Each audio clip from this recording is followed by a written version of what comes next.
Bien, muy buenas tardes. Entonces, para dar continuidad con el tema del curso, nosotros hasta el momento hemos aprendido que primero la materia presenta las cargas eléctricas, ¿cierto? Que es una propiedad de la materia. Sabíamos entonces de las cargas positivas, negativas. Sabemos también entonces que esas cargas se manifiestan realizando fuerzas entre sí y esas fuerzas pueden ser atractivas o repulsivas. También vimos que hay una manifestación de las cargas eléctricas que llamamos el campo eléctrico, que no es otra cosa que la fuerza por unidad de carga. Y en la clase anterior vimos que podíamos representar ese campo eléctrico por medio de unas líneas de campo. Y esas líneas de campo, a pesar de que son infinitas, porque cualquier punto en el espacio yo le puedo asociar una línea de campo, la manera estandarizada de representarlas nos va a permitir esencialmente identificar en el diagrama cuál de los objetos cargados tiene mayor cantidad de carga, y eso lo hacemos basado en la densidad de líneas de carga que llegan o salen del objeto cargado o de la partícula que está cargada en ese momento. ¿Listo? Miren que siempre hemos hecho una analogía, y esa analogía es el campo gravitacional. Entonces, con el campo gravitacional, también nosotros podemos trazar líneas de campo gravitacional, a semejanza de las líneas de campo eléctrico. Entonces, ¿cómo sería en el caso, por ejemplo, del campo gravitacional? Miren que si, por ejemplo, yo tengo la Tierra y ese es el planeta, ¿cierto? Supongamos que acá tenemos la Tierra y que pues obviamente por acá tenemos, qué sé yo, un continente, otro, bueno, cualquier cosa. Esa es la Tierra. ¿Cómo son las líneas de campo gravitacional de la Tierra? ¿Cómo las observamos? Hacia el centro de la esfera. Hacia el centro de esa, ¿cierto? Apuntando hacia el centro.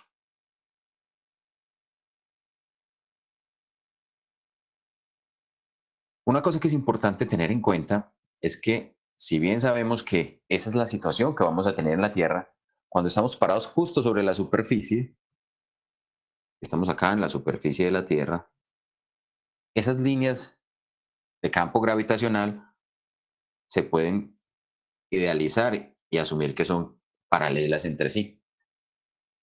Sí, porque el radio de curvatura es tan grande que en una región pequeña yo puedo considerar que esas líneas van a ser paralelas, ¿cierto?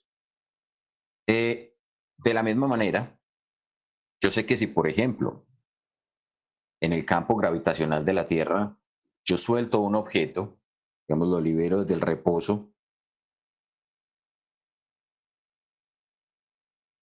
velocidad inicial cero, ¿qué espero que ocurra con ese objeto? Que caiga. Que caiga. Es decir, que se mueva en qué dirección. En la dirección, Hacia el centro de la Tierra. ¿cierto? En la dirección una dirección que va a ser paralela a esas líneas de campo, ¿cierto? Si, por el contrario, la velocidad con la que yo libero al objeto es distinta de cero, digamos en la componente horizontal, entonces, ¿qué tipo de movimiento será el que voy a experimentar? Parabólico. ¿Cierto? Voy a experimentar lo que conocemos como el movimiento parabólico. Entonces, aquí tendríamos una trayectoria descrita por el objeto. Sin embargo, como la única fuerza que está actuando sobre el objeto es la fuerza debido a la gravedad, entonces en todo momento esa fuerza va a estar actuando y me va a estar generando, ¿cierto? Una aceleración, mg, en todos los momentos, en todos los instantes de esa trayectoria.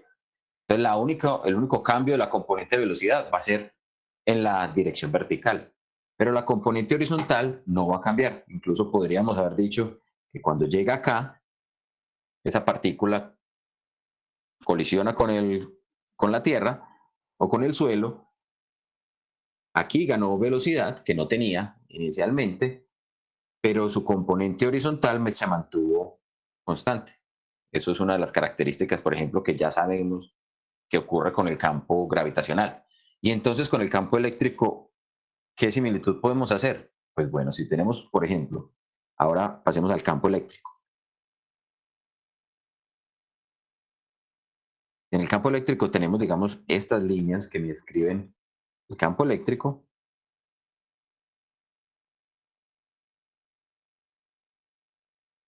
Sabemos entonces que la fuerza que va a sentir una partícula cargada cuando esté en ese campo eléctrico va a ser proporcional ¿a quién? Proporcional a la carga, y su dirección y sentido va a depender esencialmente de la carga que pongamos allí. Entonces supongamos que yo pongo una carga, esta carga Q, en reposo negativo.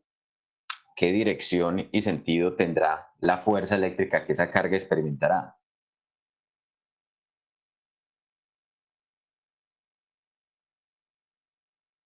¿Cómo definimos la dirección?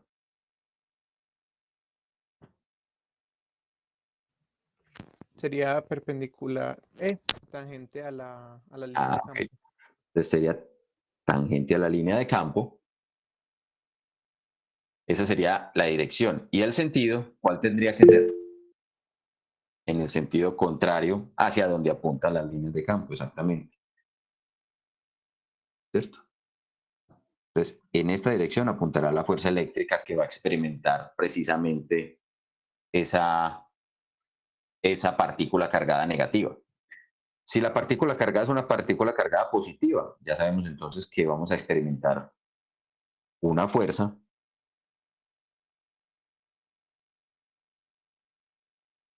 que va a ir tangente al campo eléctrico en ese punto. Digamos, esto es una fuerza eléctrica positiva, de la partícula Q cargada positivamente. Pero una cosa importante que tenemos que considerar es qué pasa, por ejemplo, cuando ahora no tenemos una partícula que estamos soltando en el reposo, sino que la estamos dando o que está teniendo una cierta trayectoria. ¿Qué pasa cuando, por ejemplo, la partícula se está moviendo? Cuando, por ejemplo, tenemos esta situación, esta partícula cargada, digamos que positivamente, viene con este desplazamiento. ¿Cierto? Esta es la velocidad con la que está ingresando a esta región.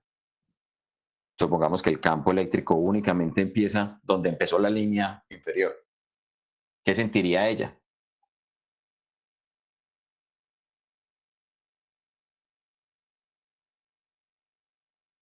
Una ¿Será que atracción a la carga negativa, ¿o qué? no, olvidémonos de que ya existe, de que esta carga negativa está allí? O sea, vamos a hacer de cuenta que ya quitamos esta carga y quitamos esta carga. O sea, solamente está el campo, está E. La pregunta es, ¿qué pasaría esencialmente con esta partícula? ¿Será que sigue una trayectoria recta? ¿O será que cambia su trayectoria?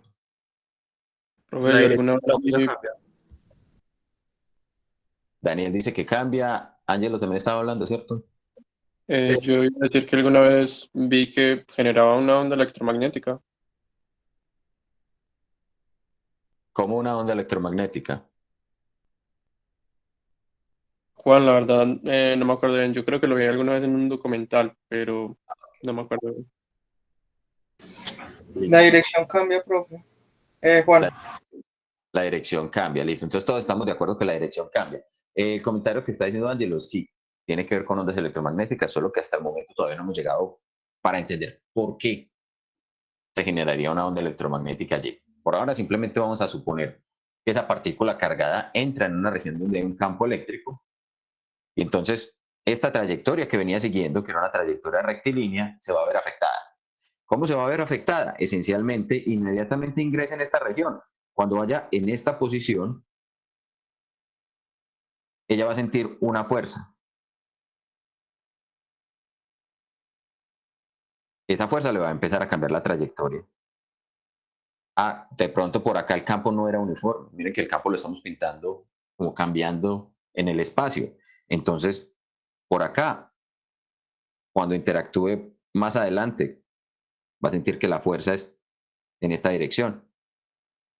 ¿Sí? Y entonces la trayectoria final de esa partícula puede ser cualquier cosa.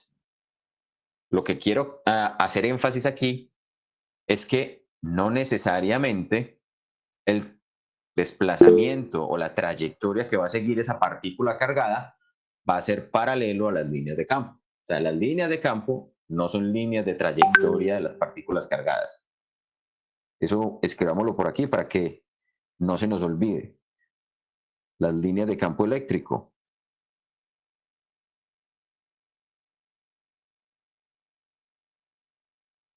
no son trayectorias.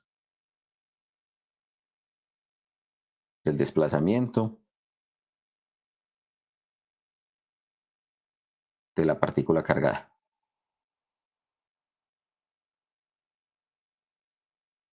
Como no lo eran, por ejemplo, en el caso gravitacional. En el caso gravitacional, miren que teníamos que solamente en unas situaciones específicas,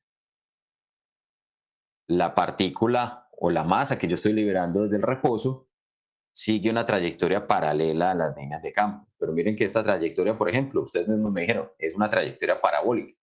Para nada va a ser una trayectoria que sigue las líneas de campo gravitacional. En este caso, lo mismo va a pasar con la carga eléctrica. La carga eléctrica no va a seguir necesariamente las líneas de campo eléctrico.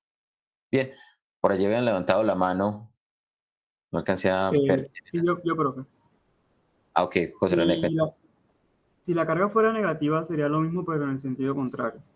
Si la carga fuera negativa, estaría experimentando entonces la fuerza, ya no en este sentido, ya no en el sentido que apunta el campo eléctrico, sino en el sentido opuesto. Eso es correcto. Vale, gracias. Listo, perfecto.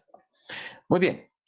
Entonces, ya que tenemos eso listo, ya que nos quedó eso claro, vamos a hablar entonces de ese dipolo. ¿Se acuerdan que habíamos dicho en la clase anterior, el dipolo es una configuración particular en la cual tenemos dos cargas que están ubicadas a una cierta distancia? Y les dije, ese dipolo me genera unas líneas de campo eléctrico, que inclusive por acá teníamos dibujadas estas. ¿Sí? Unas líneas de campo eléctrico en el cual, digamos que la particularidad del dipolo es que ningún punto del espacio vamos a tener campo eléctrico nulo. O sea, en ninguna parte del espacio vamos a tener campo eléctrico nulo. ¿Dónde se anula el campo eléctrico del dipolo? Únicamente cuando las dos partículas están justamente en la misma posición. Es decir, la situación que tendríamos, por ejemplo, cuando tenemos la materia en el estado neutro. Esa sería la única manera que tenemos campo eléctrico nulo con cargas idénticas. ¿Dónde más podríamos tener campo eléctrico nulo? En el infinito. O sea, considerando que el campo va a disminuir proporcionalmente con 1 sobre r a la 3, entonces cuando r tiende a infinito, esperaríamos entonces que el campo fuera nulo. De resto, en cualquier otra posición del espacio vamos a tener campo eléctrico. Entonces vamos a probar eso. Vamos a partir del dipolo. El dipolo eléctrico. Y vamos a decir entonces que vamos a tomar esencialmente, por simplicidad, vamos a poner las dos cargas sobre el eje horizontal. Entonces digamos que por acá es el eje vertical. Este va a ser mi eje horizontal. Tenemos este es X. Y por aquí voy a poner la carga positiva. Vamos a ponerla, pongámosla en rojo. Digamos que a esta distancia vamos a tener la carga Q más o más Q. Listo. Y vamos a poner por aquí, a la misma distancia de ese eje que tomé, la carga menos Q. Esa distancia vamos a ponerle un valor cualquiera. Digamos que esto mide L medios y que esto de aquí hasta acá mide otros L medios. Es decir, entre una carga y la otra, la distancia total es L. Miren que con eso yo puedo decir, bueno, ¿qué pasa, por ejemplo, si yo quiero determinar el campo eléctrico por aquí, en ese punto que está sobre el eje, y que tiene o que está a una distancia R, en X igual a R. ¿Cómo determinamos el campo eléctrico? ¿Quién me da ideas de cómo podemos hacer eso? Según lo que hemos visto, Por superposición. podríamos hacer la superposición, ¿cierto? La superposición que nos dice, en un punto determinado del espacio, yo simplemente sumo los campos eléctricos producidos por cada una de las cargas fuentes. Y las cargas fuentes en este caso van a ser esta carga positiva y esta carga negativa. ¿Listo? Entonces, ¿cuál sería, digamos, el campo eléctrico en este punto debido a la carga positiva? ¿En qué dirección apuntaría? ¿Apuntaría hacia las X positivas o hacia las X negativas? X positivas, profe. ¿Cierto? Porque es como si allí pusiéramos una carguita de prueba que también es positiva, entonces el campo eléctrico va a apuntar en esta dirección. Entonces llamemos el campo eléctrico de la carga positiva. Y para el caso de la carga negativa, ¿cómo sería ese campo eléctrico? Como es una carga negativa, en esta misma posición apuntaría en el sentido de las X negativas. Entonces llamemos a esto E menos el campo eléctrico negativo. Listo. Vamos a escribir esas expresiones. Vamos a decir entonces que, ¿cómo podríamos definir el campo eléctrico de la carga positiva? ¿Qué era lo que nos había dicho la ecuación que teníamos? Teníamos entonces la carga más Q en este caso. A esa la multiplicábamos por la constante K sub E. Dividíamos por la distancia al cuadrado. ¿Cuál es la distancia? Esencialmente, la distancia que hay entre este punto y el punto de interés. Eso es R menos L medios elevado al cuadrado. Entonces, R menos L medios al cuadrado. Y esto en la dirección, ¿en qué dirección la tomamos?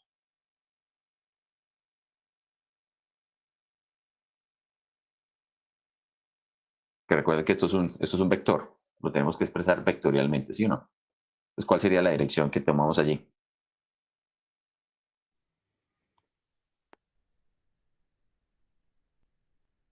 Miren que convenientemente lo paré sobre el eje X, ¿sí o no?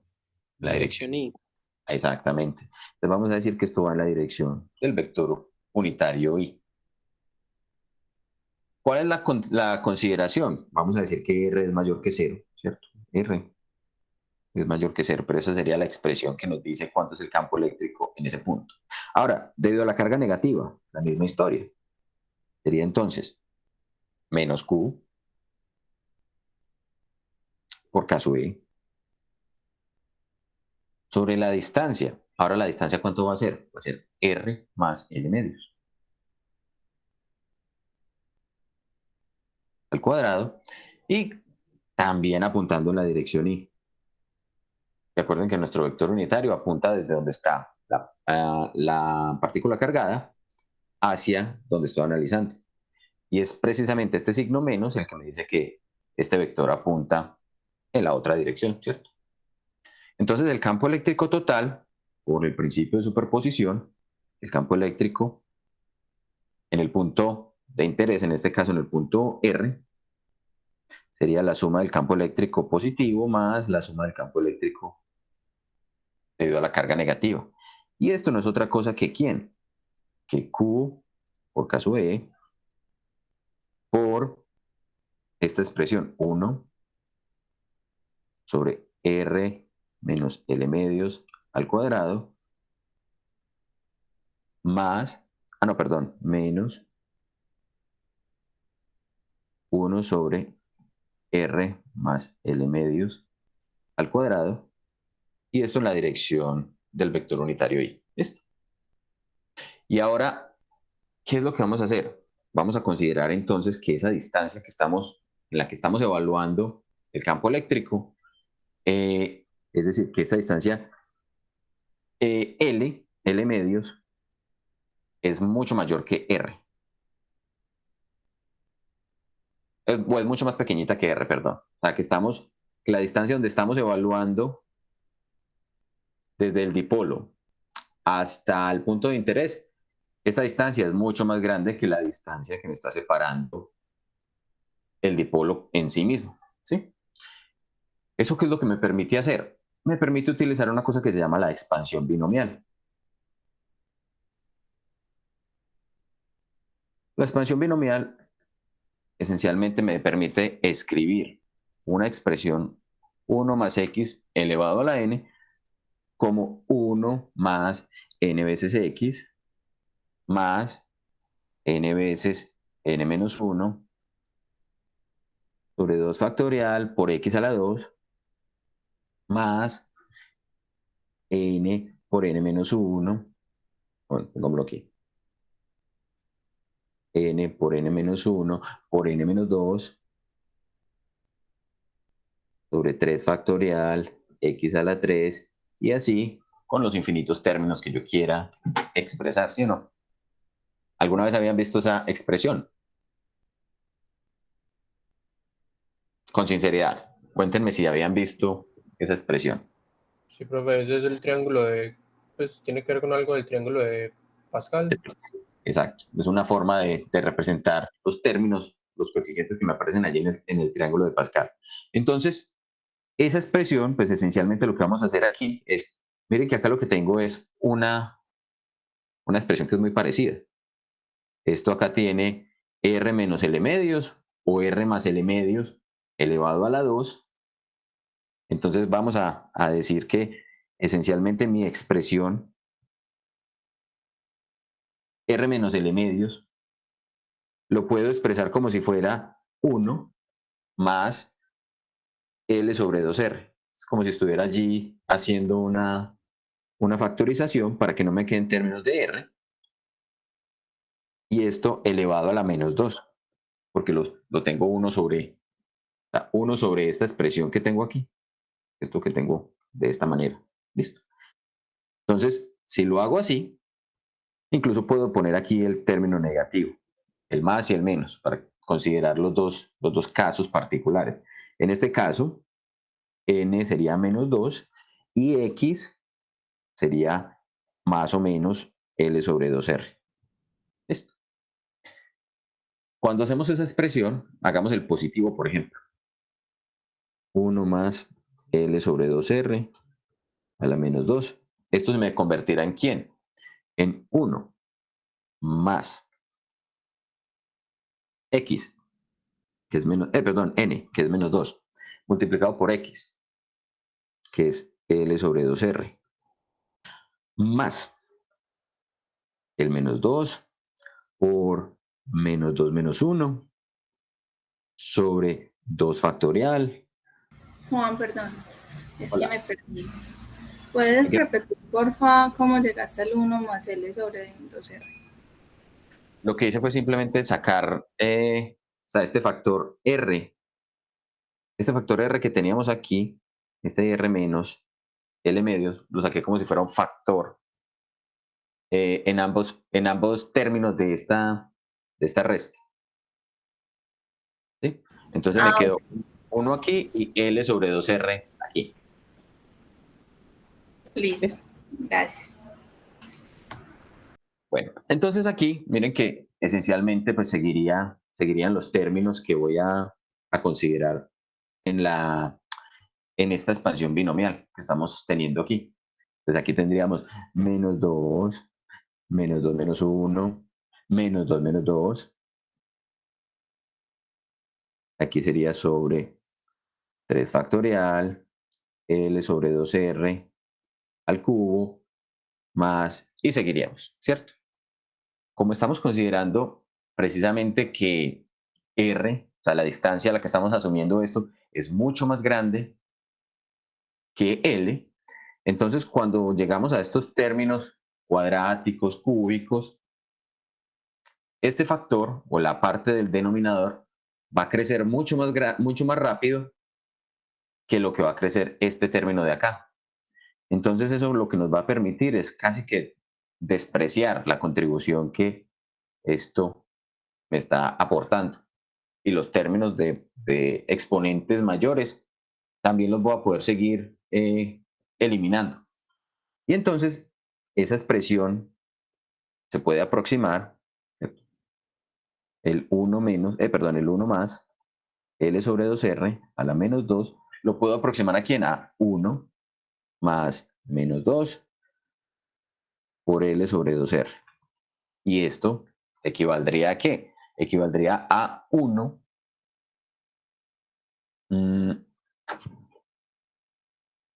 más, 1 menos L sobre R. ¿Sí? Siguiendo el mismo tipo de expresión, cuando tomamos 1 menos L sobre 2R, miren que ahora sería con el otro signo, a la menos 2, esto se me va a aproximar ¿a quién? A 1 más L sobre R. Y entonces, ¿cómo me quedaría expresada ese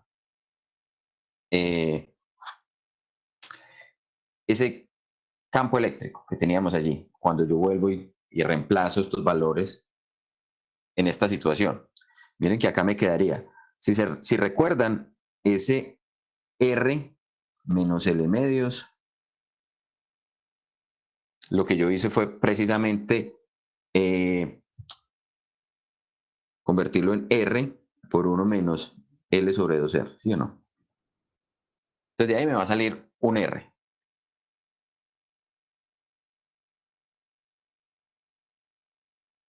Y entonces el campo eléctrico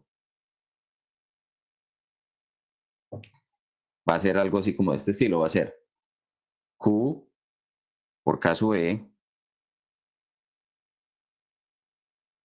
sobre, miren que acá me va a quedar, bueno, aquí creo que cometí una imprecisión diciendo esto es al cuadrado, entonces esta R tiene que salir de aquí al cuadrado para poder tener esa R al cuadrado, ¿sí o no?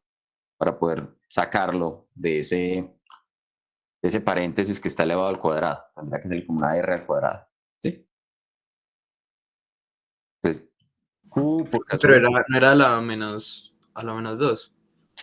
ese a la menos 2 es cuando teníamos, porque lo estábamos poniendo acá debajo del exponencial, ¿sí o no? Sí, eso, pero entonces ahí ya es el cuadrado ya negativo, ¿no? Porque ya lo subió. Ok, ya te entendí qué es lo que me estás queriendo decir. O sea, lo que tendríamos es esto básicamente. Mira que acá tenemos esto y acá todavía tenemos esto. ¿Listo? O sea, aquí Listo, todavía lo sí. estoy dejando por debajo del 1 sobre R. Es después que este de aquí, este término de acá, lo estoy poniendo a la menos 2. ¿Listo? Entonces todavía voy a dejarlo aquí debajo en la parte del denominador. Aquí me quedó un R a la 2. Y esto me está multiplicando ¿a quién? A 1 más. ¿Era 1 más o 1 menos? 1 menos, ¿cierto?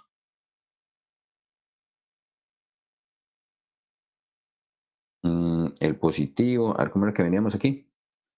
El que es negativo se me convierte en 1 más. ¿Sí? Y esto menos 1 menos L sobre R. Y este entonces en dirección Y. ¿Sí? Ayúdenme a revisar si no cometí ninguna imprecisión allí. Porque veníamos. El que acompañaba al término de la carga positiva era el que tenía el signo menos. Y ese se me convertía en 1 más LR. ¿Sí o no? Entonces 1 más LR. Y menos el que acompañaba la carga negativa, que es el R más L medios, y R más L medios se me convertía en 1 menos LR, ¿sí o no? Hasta ahí no hay nada raro, ¿o sí? Profe, disculpe, a mí no me queda claro por qué queda, entre comillas, en el numerador si nosotros estamos trabajando. No, mentira, ya vi que el menos 2 lo ubicamos después. Entonces lo dejamos en el numerador. Listo. Ya. Listo. Bien, entonces, ya con esto, nos queda entonces que el campo eléctrico sería Q por K sub E. Esencialmente aquí podemos entonces sumar los términos. El 1 con el 1 se me cancelan. Este 1 con este menos 1 se me cancelan. Y se me suman 2 veces L sobre R. Entonces aquí me aparece un 2 L sobre R que multiplica al R2 que tengo de afuera. Entonces me queda R a la 3. ¿Cierto que sí? Y entonces a partir de aquí, pues ya puedo decir, es que efectivamente si el campo eléctrico, bueno, yo estoy en la dirección Y, efectivamente el campo eléctrico va a estar en términos de ¿quién? De la carga, de la constante de Coulomb, de la distancia que hay entre una partícula y la otra, entre las dos partículas cargadas, y de inversamente proporcional a R a la 3. ¿Sí? Eso también se puede expresar ¿de qué forma?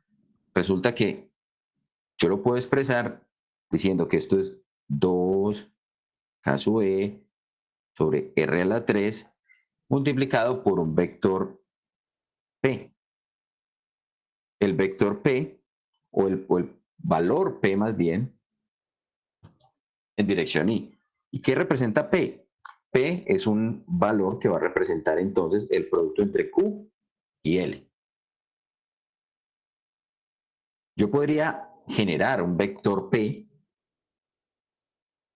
y ese vector P podría ser Q por L en la dirección de Y. O lo que es lo mismo, Q por el vector L. Donde ¿quién será el vector L?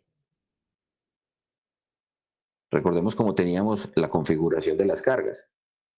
Por acá habíamos puesto la carga negativa. Por acá habíamos puesto la carga positiva.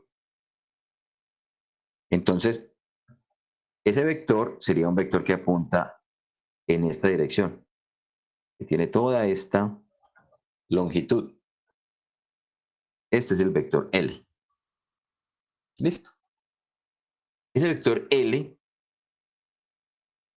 esencialmente, si yo a ese vector L, que es el vector de distancia entre la carga negativa y la carga positiva, entonces pongámoslo por acá. L es el vector que apunta de la carga negativa a la positiva. Si yo a L lo multiplico por la carga que tiene cada uno de ellos, porque esto era menos Q y esto era más Q, cuando multiplico Q por L, eso recibe el nombre del vector P. Y ese vector P es importante por una razón, porque el vector P se llama el vector momento dipolar eléctrico. Listo. ¿Para qué me sirve conocer ese momento dipolar eléctrico? Porque muchas de las características de los dipolos se pueden expresar en términos de ese vector P. ¿Alguna inquietud hasta ahí con ese procedimiento? ¿Por qué hicimos esto?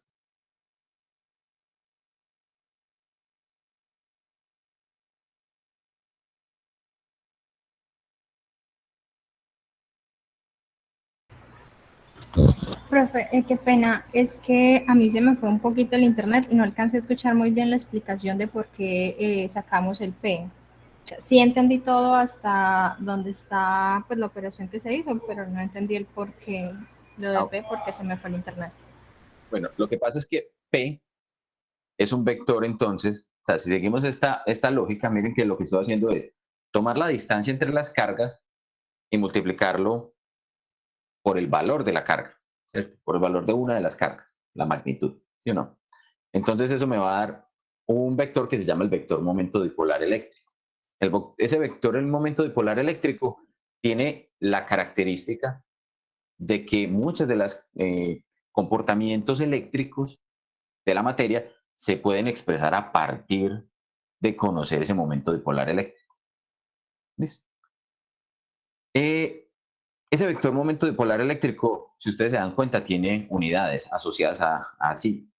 ¿Cuáles serían las unidades? Miren que acá tenemos carga y el vector L es un vector que me indica la distancia y el sentido que hay de una carga a la otra. Entonces tiene esas dos componentes. Entonces, por ejemplo, yo acá podría decir que las unidades del vector P o del vector momento dipolar son las unidades de la carga, que son los coulombios, por las unidades del vector L, que son unidades de distancia, que son los metros. Entonces, ese vector P va a tener unidades de coulombios multiplicados por metro. Como les decía, cuando empezamos a hablar de los dipolos, ¿por qué son importantes los dipolos? Porque esencialmente, cuando yo tengo una configuración de dipolo, el campo eléctrico no vale cero en ninguna parte del espacio, a excepción de infinito. ¿Sí? Es decir, todas las regiones rodeadas por el dipolo tienen campo eléctrico debido a ese dipolo. Y la otra cosa que es importante es que básicamente el dipolo me permite, por ejemplo, entender cómo la materia interactúa cuando se está polarizando. ¿Se acuerdan en la primera clase cuando hablamos de los cuerpos que se cargaban por inducción? Y decíamos, si el cuerpo es un cuerpo conductor o está hecho de un material conductor, entonces las cargas se pueden mover, los electrones se podían desplazar a las cercanías de la barrita cargada que yo le estoy acercando. O se podían alejar de la barrita cargada que teníamos allí. Eso pasaba con los materiales conductores, pero con los materiales que no son conductores, materiales aislantes, teníamos esta situación. Teníamos que la materia, habíamos dicho, es que la materia está hecha de unos átomos, digamos que estos son los átomos, y que los átomos están cargados de manera neutra. Es decir, que cada uno de los átomos tiene la misma cantidad de carga positiva que carga negativa. Pero cuando le acercábamos una barra cargada de un cierto material, digamos una barra que está cargada positivamente, entonces inmediatamente cada uno de los átomos, manteniendo, digamos, su valor positivo, su carga positiva allí, lo que hacía era, de alguna manera, desplazar las cargas negativas hacia las cercanías de donde tenía la barra cargada. Entonces, observen que aquí lo que me está apareciendo es justamente un dipolo. Yo puedo decir, es que entre la posición que asume la carga negativa respecto a la carga positiva, yo puedo desplazar o yo puedo generar un vector momento dipolar. Esto se convirtió en un dipolo.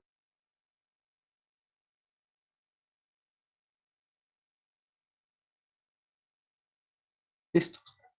Es por eso que es importante, entre otras cosas, entender cómo funcionan los dipolos. Y también es importante conocer de los dipolos porque, por ejemplo, hay algunas moléculas, algunos materiales que son polares. ¿Cómo así que son polares? Que ellas de por sí ya son un dipolo. Vamos a un caso muy conocido, el agua, H2O.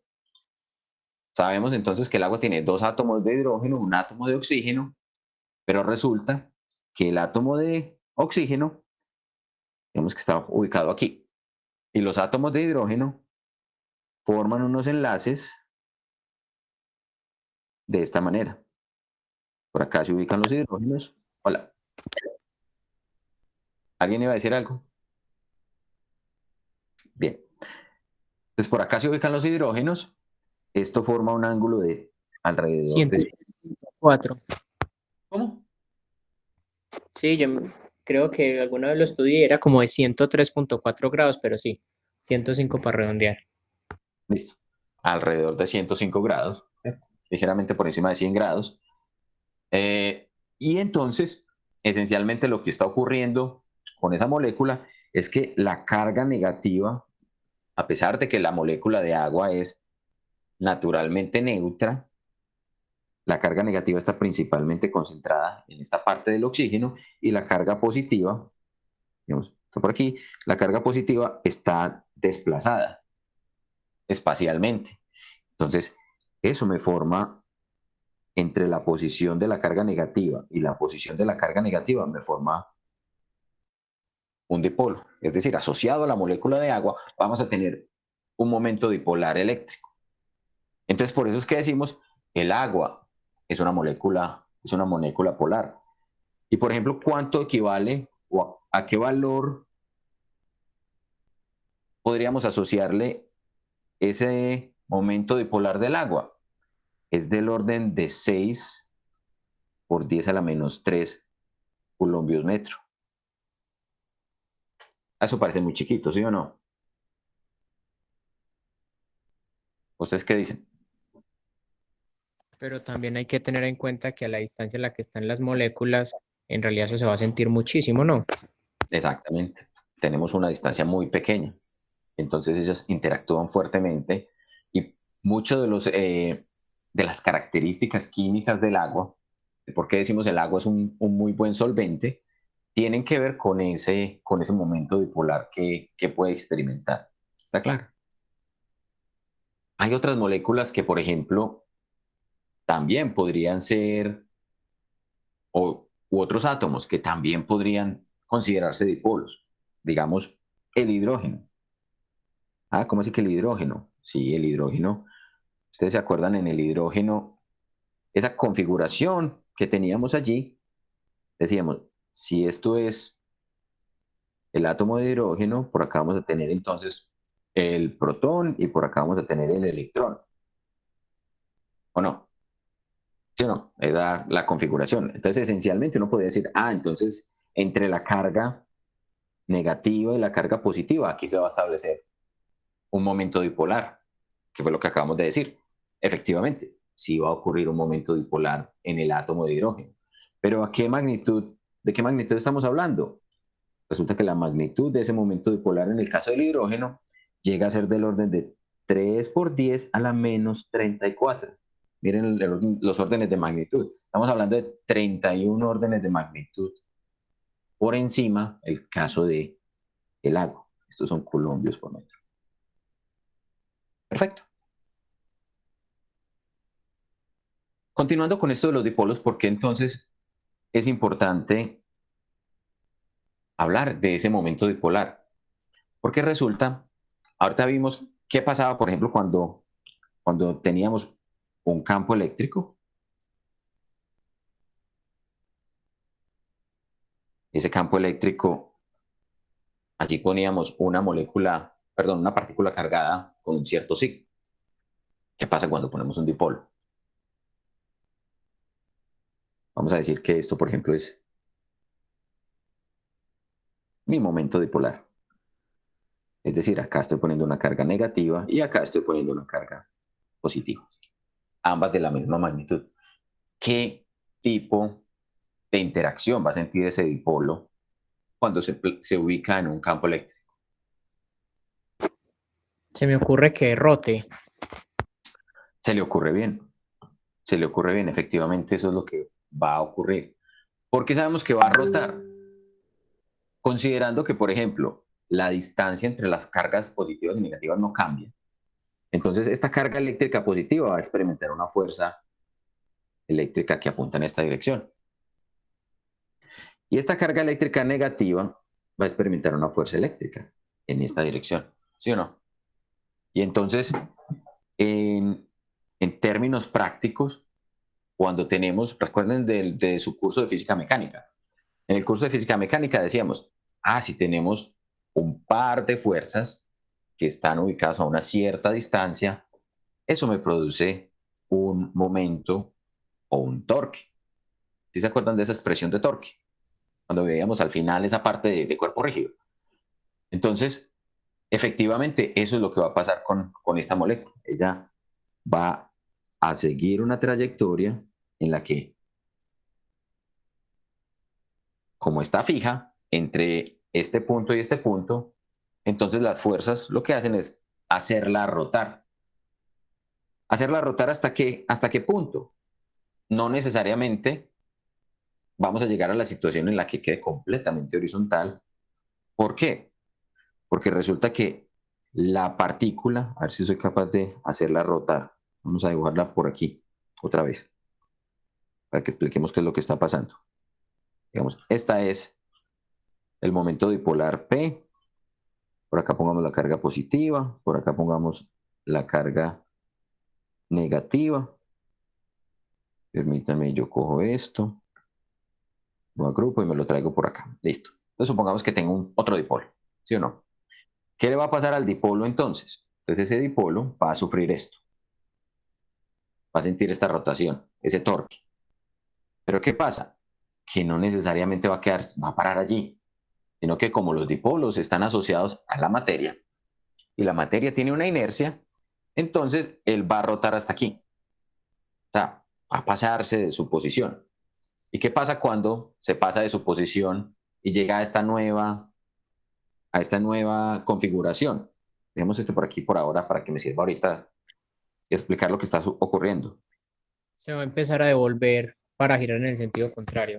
Exactamente. Entonces miren que ahora el torque que se me genera sobre ese dipolo cambia su dirección. Si en el primer caso me lo estaba haciendo girar en el sentido horario, ahora el torque me lo va a hacer girar en el sentido antihorario. Asumiendo que no hay un elemento que me esté disipando la energía de ese dipolo, ¿qué sería lo que pasaría con ese dipolo en ese campo eléctrico? Empezaría a ser así. Tiene que oscilar, tiene que volver otra vez hasta la posición inicial y volver hasta que... Exacto. Entonces él se quedaría indefinidamente oscilando alrededor de eso. Lo que generalmente ocurre es que esas oscilaciones se van atenuando hasta que finalmente, ese sería el caso ideal, el caso en el cual el dipolo se estabilizaría, quedaría completamente alineado. ¿Alineado con quién? Alineado con la línea de campo eléctrico. O sea, con esa región del campo eléctrico, de tal manera que las fuerzas se contrarresten entre sí. La otra característica importante entonces es que ese torque con el que está girando, básicamente yo lo puedo asociar ¿a quién? Lo puedo asociar a esa distancia, porque básicamente la distancia que tenemos entre los puntos estará dado por la longitud y la carga.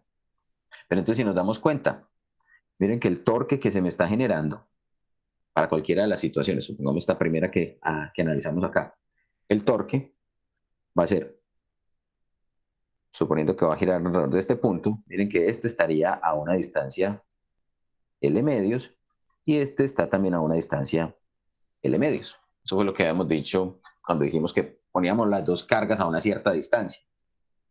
Entonces, ese torque, debido a la fuerza eléctrica que se produce con la carga positiva, no va a ser otra cosa que el vector L medios en producto cruz por la fuerza eléctrica positiva más el vector menos L medios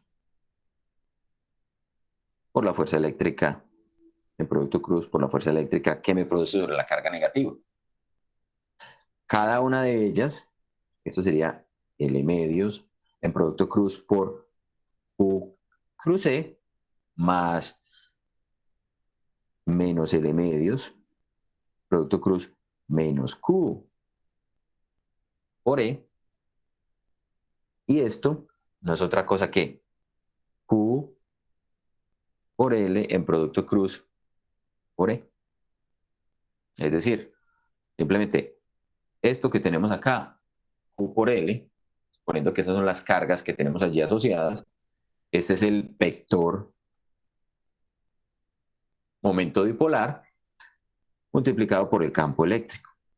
Y entonces esto lo que me está diciendo es que básicamente ese torque, que es un vector, se puede expresar como el producto vectorial entre el momento dipolar y el campo eléctrico. ¿Listo? ¿Alguna inquietud con respecto a eso? ¿O todo está muy claro? Yo quiero que sean muy honestos y me digan sí, se entiende claramente o no, definitivamente aquí me perdí. ¿Cuándo nos faltaría tener en cuenta el otro, el menos, L medios? Pero es que precisamente como acá teníamos los dos signos, menos con menos, mira que acá tenemos menos con menos. Entonces lograríamos que se sumen las distancias. Este sería el efecto, digamos, el efecto total. Es como si tuviéramos simplemente Q por L. Ok. Sí, entiendo, gracias. ¿Por qué ocurre eso? Porque esencialmente los dos, tanto la fuerza que está actuando en esta dirección como la fuerza que está actuando en esta dirección, me hacen rotar, digamos, esta molécula completa o este dipolo completo, me lo hacen rotar en el mismo sentido. Entonces, allí no tenemos problemas. Muy bien. Entonces, si no hay más inquietudes, vamos a continuar entonces por aquí con otra parte del tema. Hola. Qué pena, es que no entendí bien lo que le explicaste a él, pues también tenía esa duda, pero no entendí bien. ¿Lo puedes volver a explicar, por favor? Sí, mira, lo que pasa es que acá tenemos este campo, este torque, lo puedo expresar como ¿quién? Como la sumatoria de la fuerza, o sea, el brazo de fuerza en producto cruz con la fuerza que está aplicando la carga eléctrica positiva, que sería esta de acá. ¿Sí o no? Estamos tomando los torques con respecto a este punto. Es decir, cómo las fuerzas externas me hacen rotar este dipolo con respecto a este punto P que estoy tomando, este punto central que estoy tomando entre las dos cargas. Entonces, esta fuerza me hace rotar al dipolo horario.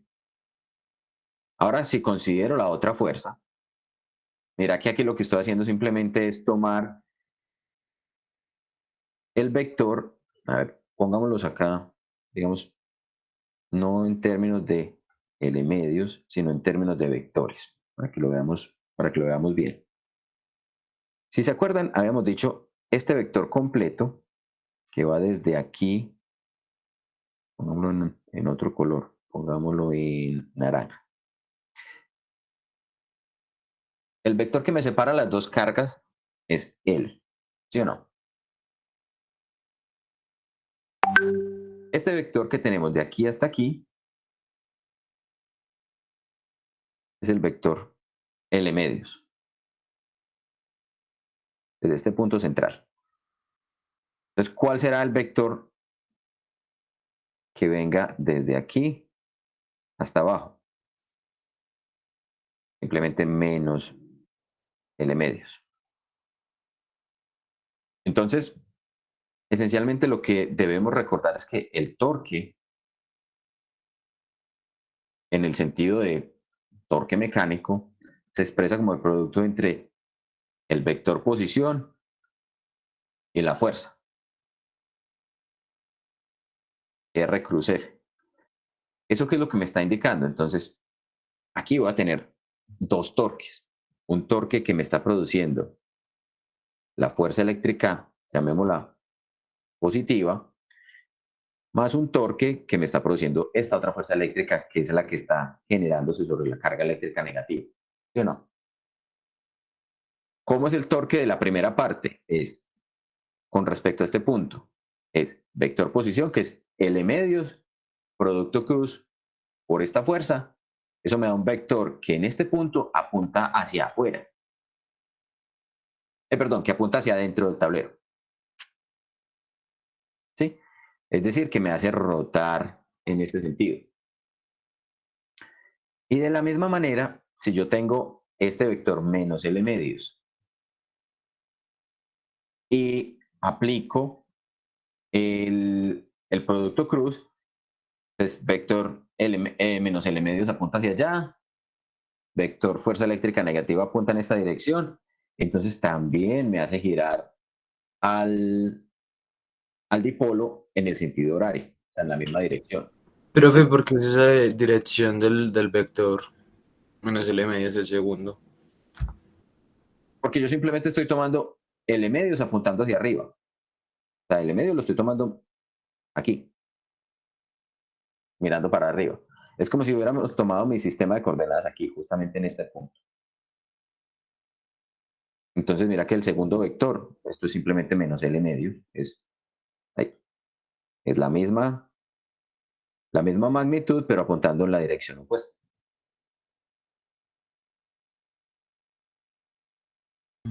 Listo, profe. Juan, hola, qué pena. ¿Me podrías volver a explicar, por favor, esa última parte del dibujo, pues que sale el tablero, por favor?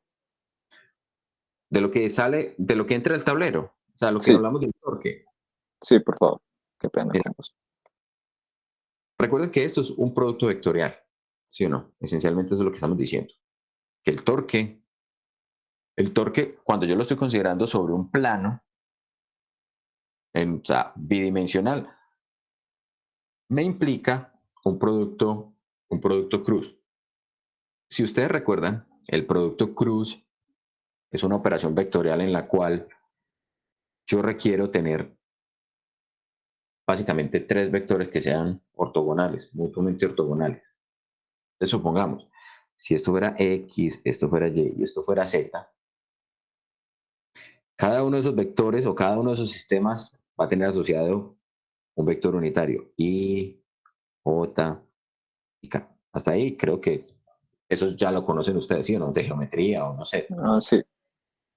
Entonces, esencialmente lo que estamos diciendo es esto. Si yo hago el producto de I cruz J, voy a obtener el vector unitario K. Entonces, esto que tenemos acá es precisamente un vector que apunta, o sea, estamos mirándolo solamente desde el plano. Si decimos que esto es el vector, es más, pintémoslo por aquí solito. Pintémoslo como desde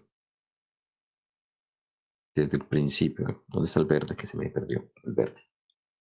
Digamos, este es mi vector P. Yo lo puse así. Listo.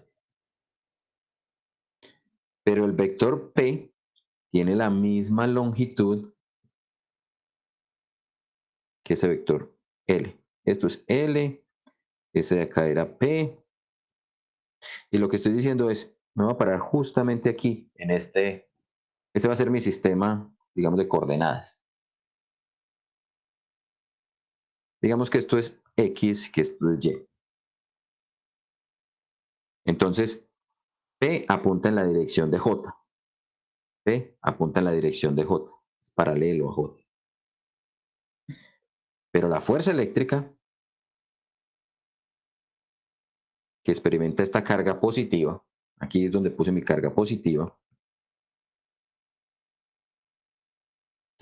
¿sí? ¿En qué dirección apunta?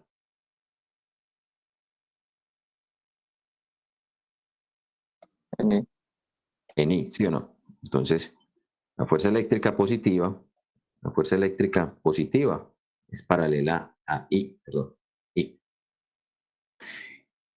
Entonces, lo que estoy diciendo es, ¿L medios quién es? L medio es simplemente un vector que va desde aquí hasta la carga positiva. Esto es L medios.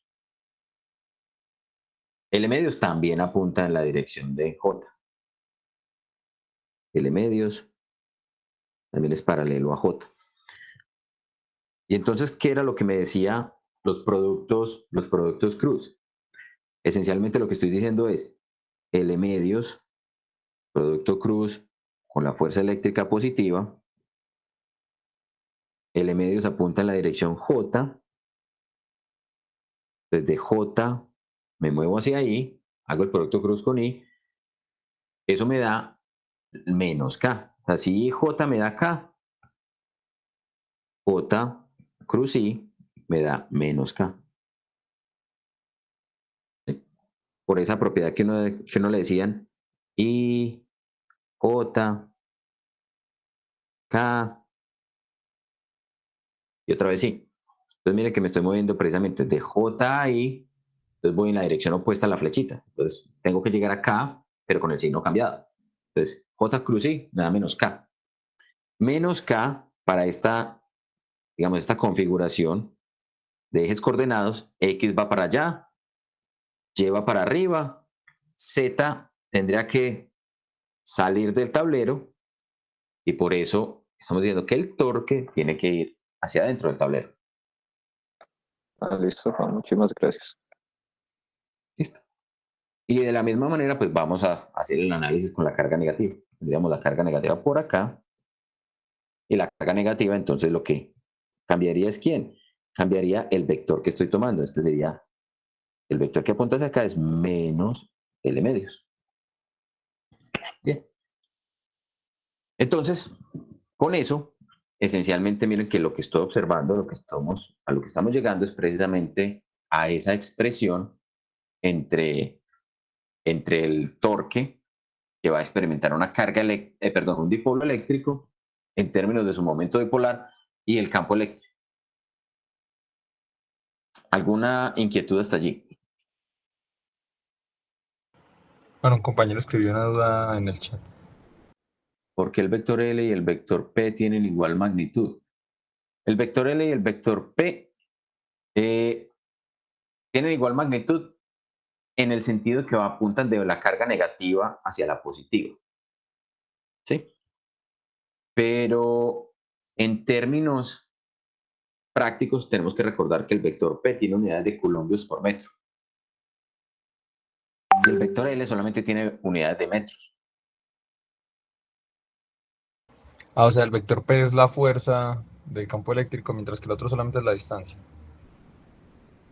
El vector P considera cuánta carga tienes allí. O sea, incluye la distancia y le multiplica el valor de la carga. Entonces, por eso lo llamamos momento dipolar. Mientras que el vector L simplemente me indica a qué distancia está una carga de la otra.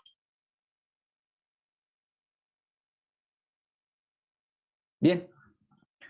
Juan, entonces ahí es cuando se volvieron de dos términos, solo pasó a uno, porque pues ya cambiaste L medios por P.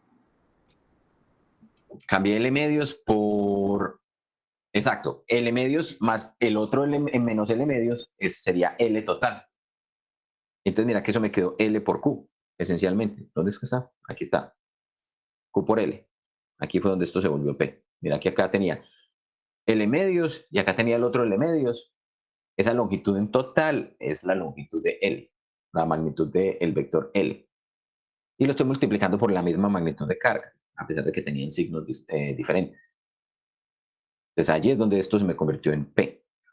Entonces por eso fue que dijimos, es que el torque entonces es P, o el momento dipolar, en producto cruz por el campo eléctrico. Bueno, ya que sabemos entonces cómo calcular campos eléctricos, vamos a llegar a una situación y es, pues, habíamos dicho entonces que por ejemplo, para hacer la determinación de campos eléctricos, lo que nosotros hacíamos era la superposición, lo acabamos de ver. Vimos la superposición para encontrar cuánto es el campo eléctrico producido, por ejemplo, por el dipolo. Y nos tenemos cuenta entonces que es determinado a partir de 1 sobre, o es proporcional a 1 sobre R a la 3. Mientras que el campo eléctrico de una carga puntual era 1 sobre R a la 2. Ahora, miremos cómo calcular. Vamos a hacerlo como un ejemplo. Vamos a calcular el campo eléctrico de dos cargas que sean iguales.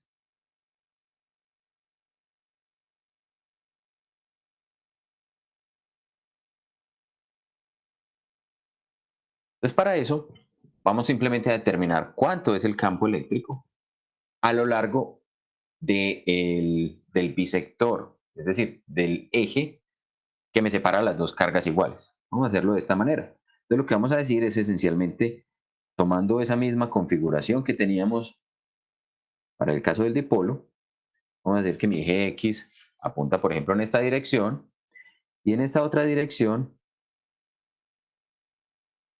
vamos a tener, qué sé yo, el eje Z, por ejemplo. No lo hagamos con el eje Y, pongámoslo con el eje Z. Entonces, vamos a poner por aquí una carga. Esa carga, digamos que es más Q más Q1. Y a la misma distancia, vamos a poner por aquí una carga más Q2. ¿Qué es lo que queremos conocer? Queremos conocer lo siguiente. Si yo me paro por acá en un punto, sobre ese eje vertical, ¿a qué equivaldrá el campo eléctrico en esa posición? Ese punto P, yo quiero conocer cuánto es el campo eléctrico en P. ¿Para qué vamos a resolver este problema? Porque nos va a permitir entender, visualizar mucho más claramente diferentes configuraciones y diferentes situaciones que nos podemos encontrar cuando queremos calcular campos eléctricos. Entonces miren que esencialmente vamos a hacerlo primero de la forma intuitiva. Recuerden que el principio de superposición lo que me dice es, analizo una carga y el punto de interés, olvidándome que esta existe.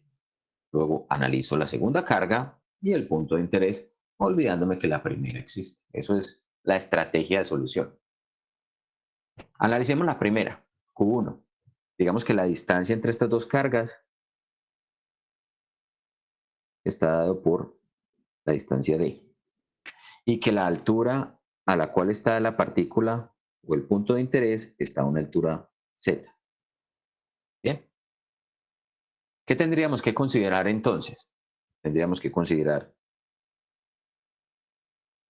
que el campo eléctrico va a estar apuntando, o el campo eléctrico debido a la carga 1, va a estar apuntando en esta línea de acción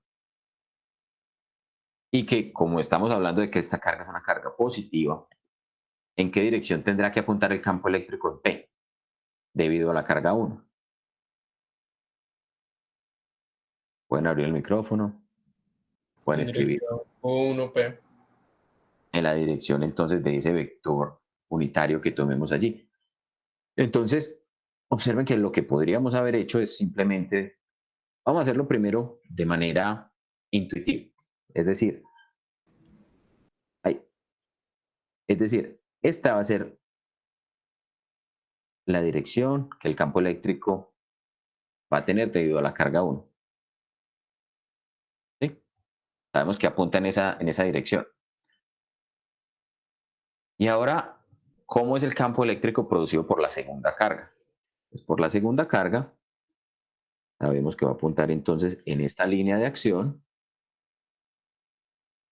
Esta carga es positiva, ponemos mi carga de prueba aquí, ¿y en qué dirección tendrá que apuntar ese campo eléctrico? El campo eléctrico debido a la carga 2. Q2P. ¿Cierto?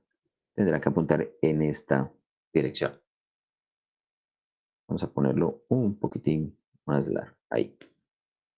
Esto es el campo eléctrico debido a la carga 2. ¿Qué fue lo que dijimos? Dijimos, cuando tenemos el campo eléctrico en una cierta posición, lo que hacemos es la superposición. Entonces esa superposición, miren lo que me va a permitir hacer. Me va a permitir decir, es que los campos son entidades vectoriales. Entonces yo los puedo descomponer en sus componentes con respecto a las coordenadas, ¿cierto? Entonces, esta que apunta en esta dirección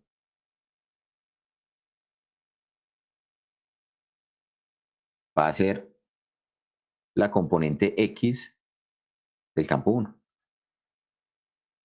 Y esta que apunta en esta dirección, vamos a ponerlo en este color, va a ser la componente Y del campo 1.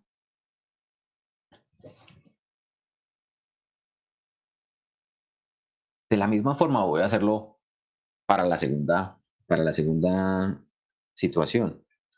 Yo puedo descomponer entonces esta componente, esta será la componente X de 2, y en otro color, pongamos lo que se llama naranja, voy a tener la componente Y de 2. ¿Qué puede observar allí? ¿Qué situación ustedes notan particular? O nada. Que se cancela la componente en X y se suma, pues queda 2 veces la componente en Y. Exactamente. Si las magnitudes de las cargas son exactamente iguales, entonces hemos de esperar que a la misma distancia, ¿cierto? Estas mismas distancias que tenemos aquí, sus componentes deban ser entonces iguales. Entonces, esta componente y esta componente son iguales, se cancelan entre sí. Y entonces, el problema se me reduce en encontrar ¿qué? Se me reduce en encontrar cuánto es la magnitud de la componente Y de uno de los campos, multiplicarlo por 2 veces, porque entonces lo que tengo que hacer es la suma vectorial. ¿Y qué he de esperar entonces? Que básicamente el problema se me resuma en esto. Vamos a correr esto un poquito para abajo, porque entonces ya me queda pegado. Digamos que lo tenemos por aquí. Miren que si yo sumara, digamos, por medio de paralelogramos, lo que voy a obtener es precisamente que el vector resultante o el campo eléctrico que voy a obtener de esa configuración es un campo eléctrico que apunte hacia allá. Este va a ser el resultante del campo eléctrico para ese punto P. Listo. Entonces, miren que partimos del hecho de que Q1 y Q2 eran iguales. Q1 igual a Q2. ¿Sí o no? Y lo que dijimos es que básicamente esa componente horizontal se cancelaba y la componente, la componente vertical, EY, ¿es quién? Es E, o es la componente del campo eléctrico, pero miren que si yo llamo a este ángulo de aquí θ, entonces, propuestos por el vértice, este ángulo de acá también será θ. Entonces yo puedo encontrar esa componente de EY1 como el campo producido por 1 multiplicado por el coseno de θ. ¿Sí o no? Y entonces, geométricamente puedo determinar el coseno de θ. Sí. ¿Cómo es el coseno de θ? ¿Cómo lo puedo expresar?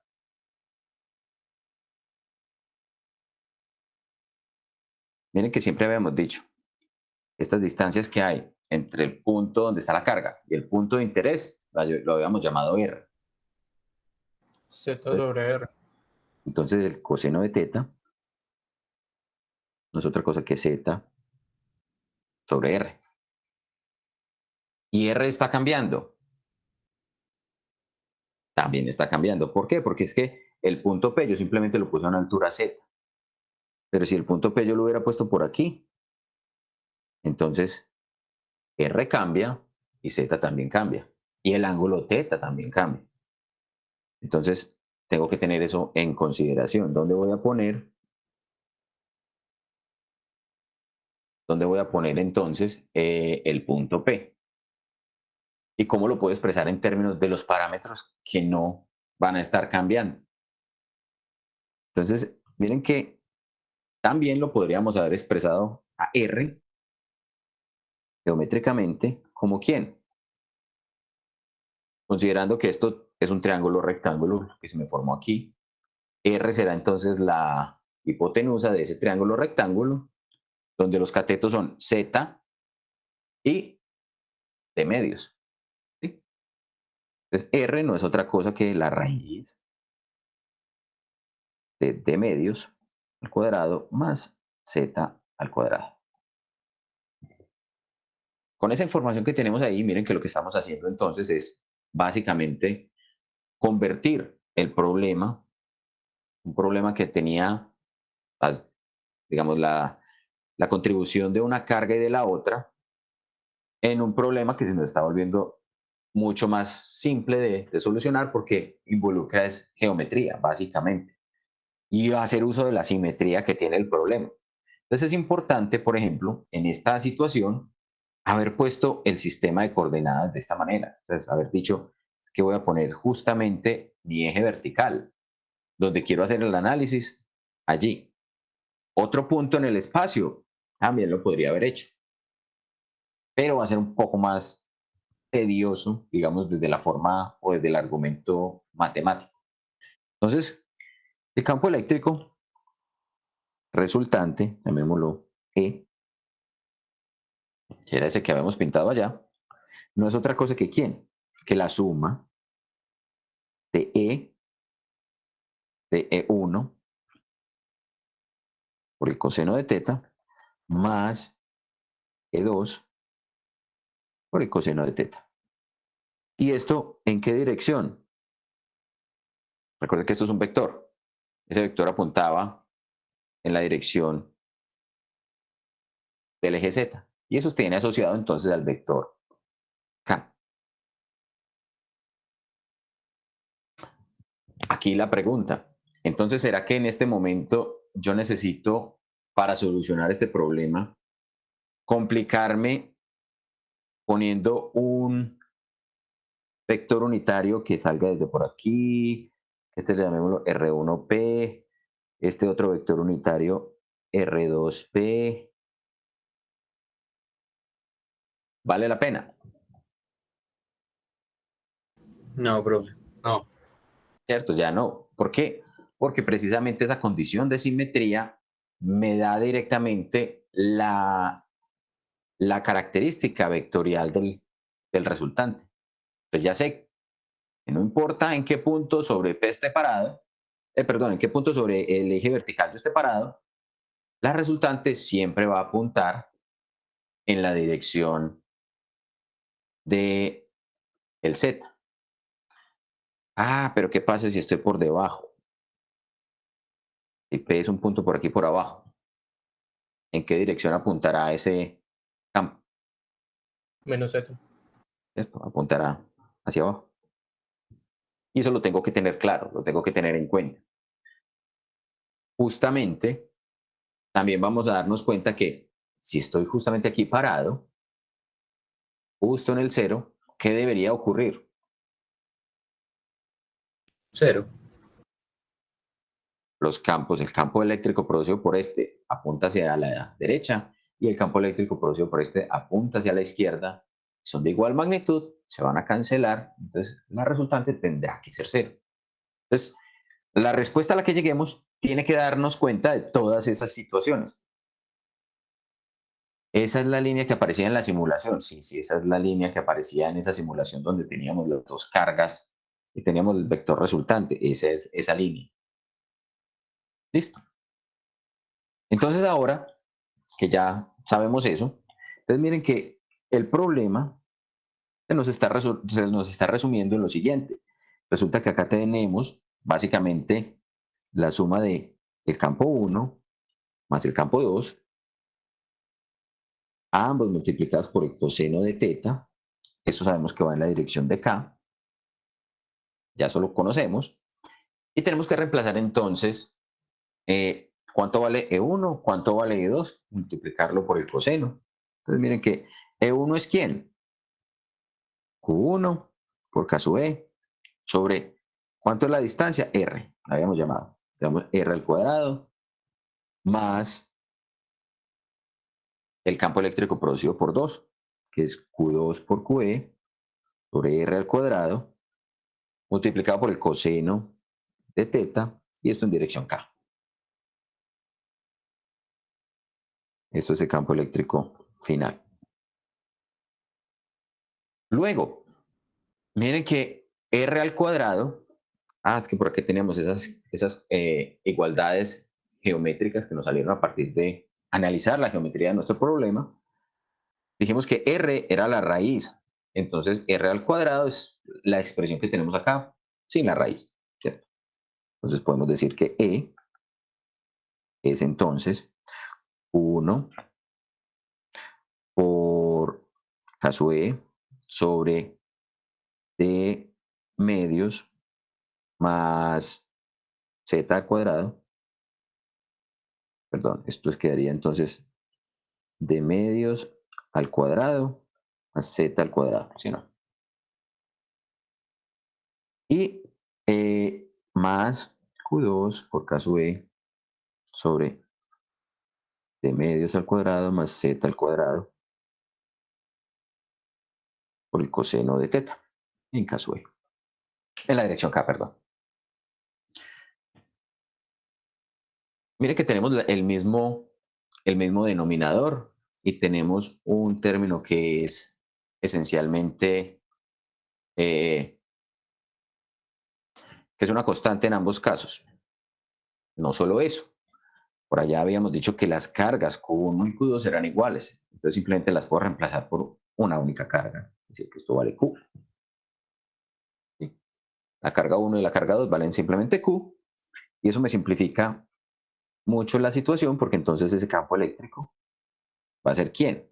2 veces Q por K sub E sobre D medios más Z al cuadrado. Multiplicado por ¿quién? Por el coseno de teta en la dirección K. Y ahora vamos a reemplazar lo que vale el coseno de teta. ¿Cuánto valía el coseno de teta? Lo teníamos por aquí. Dijimos que el coseno de teta era Z sobre R. Entonces el coseno de teta es Z sobre R. 2Q, K sub E, sobre T medios al cuadrado más Z al cuadrado, multiplicado por Z sobre R. ¿Pero cuánto era R? Era T medios al cuadrado más Z al cuadrado, y eso a la 1/2, y en la dirección K. Diego. Juan, qué pena, ¿me puede volver a explicar por qué es en la dirección del coseno de teta? En el dibujo, por favor. No es en la dirección del coseno de teta, es en la O sea, ¿por dirección. qué es por el coseno de teta? Perdón. Ah, ¿por qué por el coseno de teta? Porque mira que precisamente teta lo marcamos aquí, es este ángulo. Entonces, por opuestos por el vértice, teta es este angulito que me forman el vector y la componente vertical. Entonces, como la sumatoria o como el resultante tiene que ser únicamente la componente vertical, yo simplemente estoy multiplicando este valor de campo por el coseno. ¿Sí? Listo. La proyección de este campo sobre el eje vertical lo obtengo a partir del coseno. Entonces, mira Sí, que estamos. Es que no había visto que por opuestos por el vértice era igual a teta, entonces yo solo estaba viendo el teta abajo, por eso me había confundido. ok, listo. Bien. Entonces, aquí esencialmente lo que acabamos de encontrar es que este término que tenemos aquí dentro del que me está acompañando la carga y la constante, esto es como si estuviera a la 2 sobre 2, ¿sí o no? Pero miren que es exactamente el mismo argumento. Entonces, con ese mismo argumento lo que podemos hacer es simplemente sumar los exponentes, sumar este exponente de acá, 2 medios, con este exponente de acá, que es 1 medio. Entonces, a la respuesta que llegaríamos cuando hacemos eso es E igual a 2 por la carga por K sub E por Z sobre D medios al cuadrado más Z al cuadrado a la 3 medios, y esto en la dirección de el vector unitario K. ¿Sí? Esta expresión a la que acabamos de llegar es precisamente la respuesta para cualquier valor de Z. Miremos los casos particulares que indicamos que teníamos que, o que tenían que ocurrir. ¿Cuáles serían los casos particulares? Por ejemplo, si Z es igual a 0. Tenemos caso particular. Z igual a 0. ¿Cuánto vale el campo?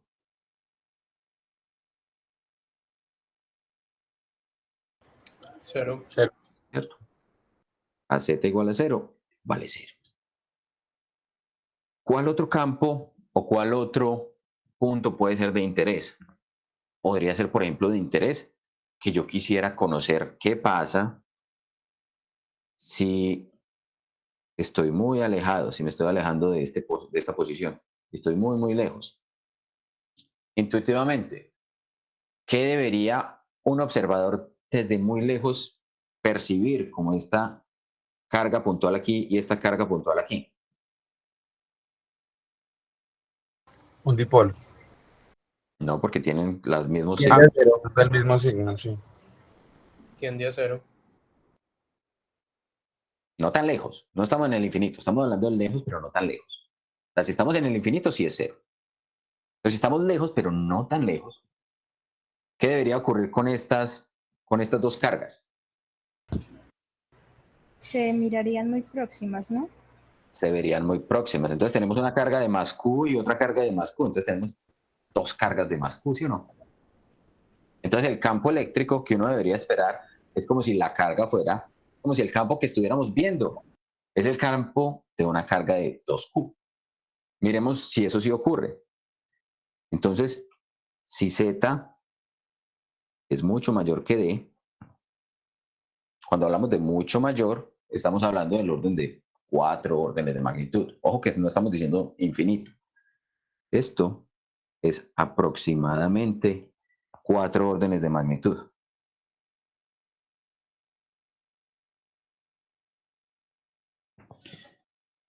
Cuando hablamos de 4 órdenes de magnitud, lo que estamos diciendo es que Z sea más o menos 10 a la 4 veces D, o sea, 10.000 veces más grande que D. ¿Cómo podemos observar eso?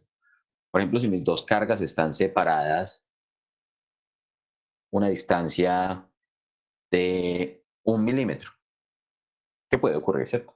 Entonces, si las dos cargas están ubicadas entre sí a 1 milímetro, estamos diciendo que estoy observando esto desde una distancia de 10.000 milímetros.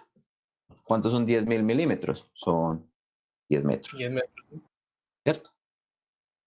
Entonces, si yo soy el observador y estoy viendo esas dos cargas que están ubicadas a 10 metros, pero que están separadas 1 milímetro, ese 1 milímetro es casi que despreciable, ¿cierto? Entonces, el campo que yo voy a percibir en ese punto... ¿Cuánto se podría decir que solo tendría una componente en dirección K? Y es que solamente va a tener una componente en dirección K. En este caso, pues si estoy parado justo, mire que lo que estoy haciendo es simplemente asumir que solamente me estoy parando por acá, en este eje que va, sobre todo el eje Z, pero se para 10 metros, pero sobre Z. No me he movido para un lado ni para el otro. Cuando nos empezamos a mover, entonces ya nos cambia, digamos, la contribución de cada una de las cargas al campo eléctrico. Miren que bajo esa situación, cuando tenemos ese caso de Z ser mucho mayor que D, lo que va a ocurrir es que precisamente D al cuadrado va a tender a cero. Cuando D al cuadrado tiende a cero, miren lo que ocurre con la expresión del campo eléctrico. Habíamos dicho que era 2 por Q, K sub E, por Z, sobre D, este término tendería a cero, entonces me quedaría Z a la 2 a la 3 medios. Esto me quedaría entonces, y esto otra vez en dirección de K, el vector K, ¿sí o no? Y esto quedaría 2Q, K sub E. Una de las Z se me cancela con el Z, con los Z de abajo, y esto me queda Z al cuadrado en dirección K. Miren que esto no es otra cosa que decir, esto es la carga multiplicado por el constante de Coulomb sobre R al cuadrado, ahora es Z al cuadrado, pero esto es como si fuera una carga puntual de magnitud 2Q.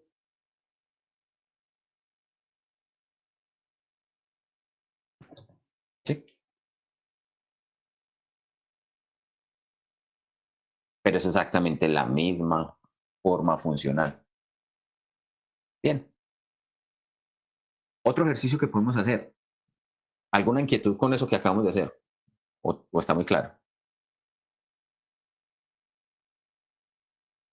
Está claro, Juan. Vamos a hacer otro ejemplo. Vamos a determinar el campo eléctrico de una configuración muy parecida, pero que ahora vamos a tener eh, las cargas de distinto signo. Es decir, vamos a decir que acá tenemos una carga menos Q. Profe, disculpe, me deja ver el ejercicio anterior un momentico, esa última parte. Es eso, ahí. Le quedó Z a la 2, profe, Sí, porque ahí ese 2 se cancela con ese 2, entonces queda Z a la 3. Ah, ese se cancela con el de real, listo, profe. Sí, sí, sí. listo. Entonces miremos el campo eléctrico de una configuración menos Q y más Q. Es decir, el campo eléctrico del dipolo. Pero ahora, visto como si lo estuviéramos analizando ya no sobre el eje horizontal, o sea, como si las dos cargas estuvieran sobre el eje horizontal, sino sobre si una de ellas está por aquí, 1, 2, 3, 4, 5, digamos que esto está por aquí, y 1, 2, 3, 4, 5, esta otra está por aquí, más Q. Y ahora queremos hacer lo mismo, pero queremos mirarlo en un punto P. Vemos que esto es X, que esto es otra vez Z, este es mi eje Z, y que este es el punto P donde yo quiero analizar. Estrategia de solución, exactamente la misma que hicimos ahorita. ¿Cuál fue la estrategia? Principio de superposición, asumir que el campo eléctrico producido por la carga, por una de las cargas, es independiente del de la otra. Entonces, ¿cuánto sería el campo eléctrico producido por la carga menos Q? Sabemos que va a apuntar en esta línea de acción y que debe apuntar en este sentido.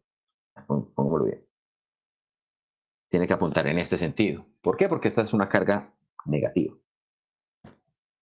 ¿Sí? La magnitud de Q es la misma magnitud de menos Q. Y es la misma magnitud de más Q. Aquí esto es lo que estamos diciendo. Y entonces, ahora para la otra carga, tendremos que tener entonces, pues, básicamente, esta línea de acción. ¿Y cómo es el campo eléctrico producido por la carga positiva? Apuntando, ¿en qué dirección? En la misma ¿En dirección, profe. Hacia abajo, Hacia arriba. Q a P. desde Q a P, ¿sí o no? O sea, apuntaría hacia allá. Entonces, este es el campo eléctrico de la carga Q negativa y este es el campo eléctrico de la carga Q positiva. Que son los dos campos eléctricos que voy a tener allí. Miren que otra vez por principio de superposición y por simetría, entonces esa simetría nos va a servir mucho. Entonces, pongan atención cada que tengamos un problema, porque muchos de los problemas de este curso se resuelven a partir de la simetría. En muchos casos, cuando no hay simetrías, nos salen unas matemáticas excesivamente tediosas y entonces la solución se va a dificultar bastante. Para mí es mucho más importante que ustedes capten el concepto físico, que entiendan el significado físico del fenómeno, más a que se conviertan en muy buenos eh, resolvedores de ecuaciones. La idea de este curso es que ustedes aprendan el concepto físico y obviamente que utilicen la matemática como una herramienta. Precisamente en estos cursos, con el advenimiento pues, de que estamos en un curso remoto, es claramente imposible que yo controle que ustedes no vayan a buscar en una tabla de integrales o que vayan a abrir un software y solucionar una integral. No, en este caso, por mí, no tienen ningún problema si solucionan la integral con una tabla, con un software, como lo quieran solucionar. Miren entonces que esencialmente, si tomo la carga positiva, vamos a tener entonces una componente que apunta hacia arriba. Esa componente llamémosla la componente Y de la carga positiva y una carga que apunta, ay, esto me quedó muy grueso, hagámoslo más delgadito. Una carga, una componente que apunta en esta dirección. Esa será la componente ¿Por qué lo llamé la componente Y? Bueno, la componente vertical. Pero la componente X de la carga positiva. Apunta en esta dirección. Podemos hacer la misma descomposición de las componentes del campo eléctrico debido a la carga negativa. Entonces, uno va a apuntar hacia abajo, será la componente vertical de la carga negativa, ¿sí? Llamémosla Y. Y esta otra va a ser la componente horizontal, la componente X de la carga negativa. Nuevamente, por simetría nos damos cuenta que este y este se van a cancelar, ¿cierto? En cualquier posición donde yo me pare sobre ese eje, la magnitud de estas proyecciones, debido a las dos cargas que estoy considerando, van a ser idénticas. Y entonces acá también podemos utilizar la misma consideración, es decir, el ángulo θ está por aquí, el ángulo θ está por aquí. Juan, una pregunta. Eso nosotros podemos decir siempre que eso se va a cancelar porque tenemos el mismo valor de la carga vale lo mismo. Sí, Si una carga vale más que otra, no van a ser simétricas, pues una de las fuerzas verticales va a ser mayor que la otra, ¿cierto? Uno de los campos, porque acuérdate que estamos hablando de campos, uno de los campos va a ser mayor que el otro, exactamente. Ah, listo, gracias. Entonces hay que considerar eso, hay que tener cuidado a la hora de considerar las simetrías. Las simetrías únicamente ocurren en distribuciones de carga donde la magnitud de la carga es igual y donde las distancias son iguales. Mira que acá, por ejemplo, tenemos la distancia R, es la misma distancia R. Y acá habíamos dicho, si esto es D, así como lo teníamos en el primer problema. Entonces, de acá hasta acá, esto vale D medios, y de acá hasta acá, esto vale otros D medios. Entonces, todo tratando de que estemos conservando esa simetría. Si nos perdemos de la simetría, pues ya sabemos que vamos a tener problemas. Bueno, problemas, va a ser un poquito más tedioso de solucionar. No imposible, pero más tedioso. Entonces, miren que lo que ocurrirá es que precisamente únicamente nos van a quedar las componentes horizontales. La componente horizontal apunta en la dirección del vector unitario menos i. En este caso, miren que sabemos que apuntan, debido a la configuración de cargas que tenemos, apuntarán en esta dirección. Y eso nos lo dice también la suma de paralelogramos, ¿cierto? Si yo sumo estos vectores como si fueran un paralelogramo, hemos de esperar entonces que el campo eléctrico final resultante apunte en la dirección de las X negativas. ¿Sí? Y entonces, ¿cuánto valdrá ese campo eléctrico? Valdrá 2 veces una de las contribuciones, ¿sí? Porque las dos contribuciones tienen la misma magnitud. Y una de esas contribuciones es ¿quién? Es el campo eléctrico producido por una, pero ahora ya no con el coseno, porque el ángulo lo mantuve allí, sino por ¿por qué función? Por la función seno. ¿Listo? Entonces hasta ahí estamos todavía sin ningún problema, ¿sí o no? La geometría, miren que es esencialmente la misma. ¿Cuál es la misma geometría? Pues que habíamos dicho que R era d medios al cuadrado más z cuadrado, o lo que era lo mismo. Por acá nos iba a salir un R cuadrado, esto es d medios al cuadrado más z al cuadrado.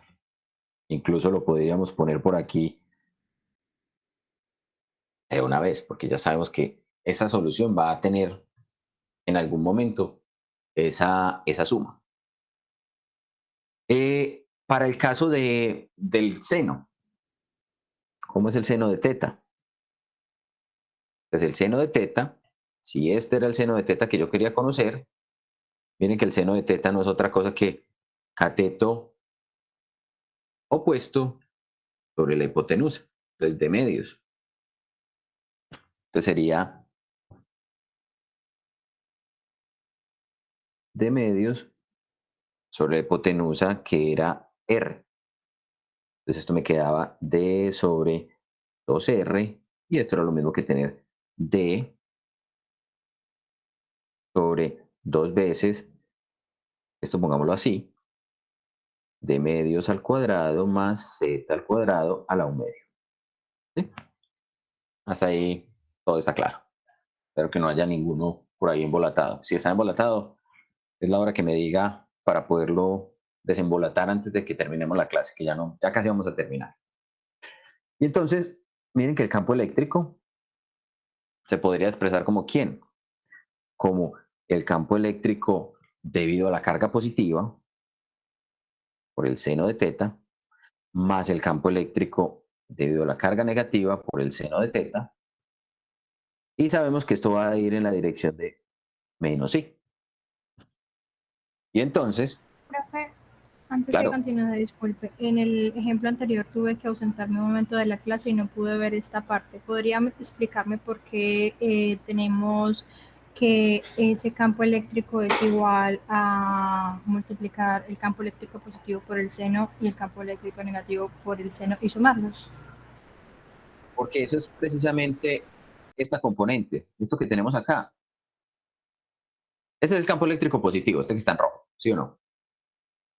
Cuando multiplicamos el Sí. campo eléctrico positivo por el seno, lo que estamos obteniendo es esta componente horizontal. Sí. Y el campo eléctrico negativo es este. Multiplicándolo por el seno me permite encontrar esta componente eléctrica de campo eléctrico horizontalmente. Y mira que lo que habíamos dicho es, las componentes verticales se cancelan. Entonces la componente o el campo eléctrico total será la suma de este más este. Entonces por eso es que lo estamos expresando como campo eléctrico por su seno y campo eléctrico por el seno. Perfecto, profe, gracias. Listo. Entonces, ahora, si sumamos el campo eléctrico, ¿qué tendríamos que encontrar? Tendríamos que, para el caso eléctrico, para el caso positivo, sería la carga positiva por caso E. Lady, ¿podrías apagar el micrófono? Perdón. Tranquila. Entonces, la carga por el campo sobre la distancia al cuadrado. Esa distancia al cuadrado me quedaría entonces R al cuadrado por el seno. Y el seno habíamos dicho entonces que era D medios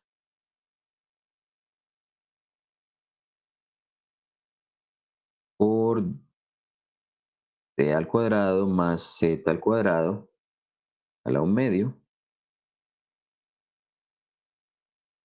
Y esto más la otra carga, menos Q, por... A ver, que yo creo que tengo aquí una cosa... ¿Qué estoy haciendo raro aquí? Ah, bueno. Considerando pues que este primer término que tenemos aquí, sabemos que nos va a quedar en dirección menos I. ¿Sí? Lo podemos poner directamente en la dirección de menos I. Y esto lo podemos sumar entonces ¿con quién? Con el campo eléctrico que me produce la otra carga, que sería entonces menos Q por K sub E sobre R al cuadrado por el seno de medios al cuadrado más Z al cuadrado, la 1 medio. Y esto también en la dirección de menos I. ¿Sí?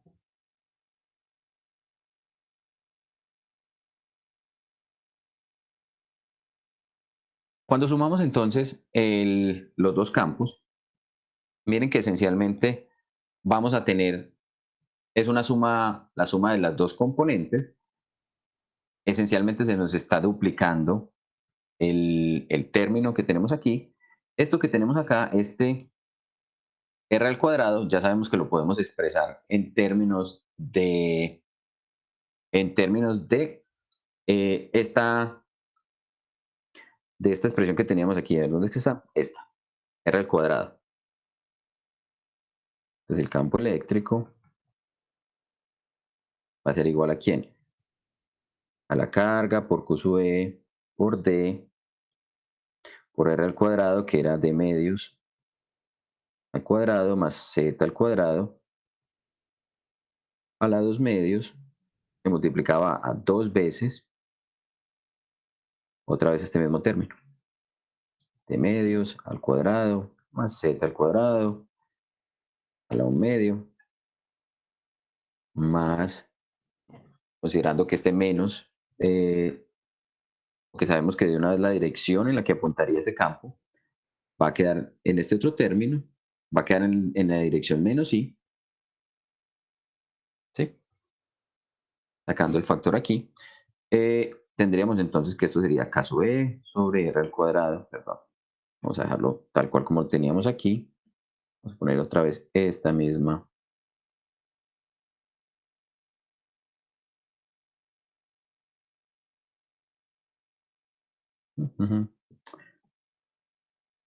esta misma, ¿cierto? Por D. Entonces a lo que llegaríamos, Profe, y el menos de la carga del segundo término. en menos de la carga del segundo término, espérame que aquí Colocó como factor común en la componente, pues en el i, menos i no. Sí.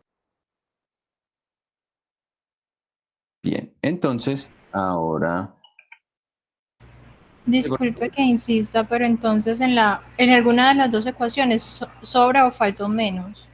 es por lo siguiente, es porque en esta, mira que ya estábamos, o sea, estábamos teniendo en cuenta directamente el signo, pero entonces si le meto el menos en este momento, tendría que considerar, a ver si te acuerdas como lo habíamos hecho la otra vez, habíamos dicho que estos eran los vectores unitarios, R1, 2, o R1